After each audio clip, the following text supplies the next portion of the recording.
DBT link কিভাবে করবেন এবং ডিবিটি বা স্ট্যাটাস কিভাবে চেক করা যায় সমস্ত কিছু এই ভিডিওর মাধ্যমে দেখতে পাবেন। খুব সহজের মধ্যে দেখিয়ে দিচ্ছি ভিডিওর মধ্যে। প্রথমে প্লে স্টোরে যাবেন।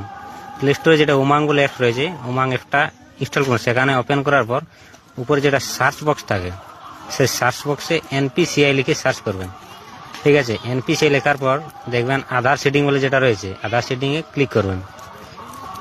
আধার সেটিং আসার পর নেক্সট প্রসেস রয়েছে যেটা আধার সিডিং, উপরে যেটা রয়েছে, তো আধার সিডিং যাই ক্লিক করবেন। তারপর যেটা আছে ম্যাপ টেসাস, ম্যাপ টেসাসটা পরে দেখবেন। আধার সিডিং আসার পর আধার নাম্বার দিবেন।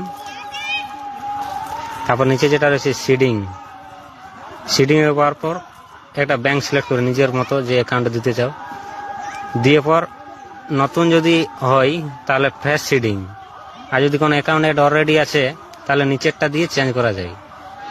তারপর দুবার অ্যাকাউন্ট নাম্বার, তারপর এখানে বক্সটায় ক্লিক করতে হবে, রাইট ক্লিক, এখানে ক্যাপচা নম্বরটা, তারপর এখানে দেবো সাবমিট। সাবমিট হওয়ার পর ওটিপি আসবে, আধার ওটিপি, সেটা দেওয়ার পর কনফার্ম করতে হবে। কনফার্ম করার পর ব্যাস ডিবিটি অ্যাকাউন্ট লিঙ্ক হয়ে যাবে। তারপর চেক করবেন কিভাবে, তো আবার সেই উপরে হোম পেজে ক্লিক করবেন।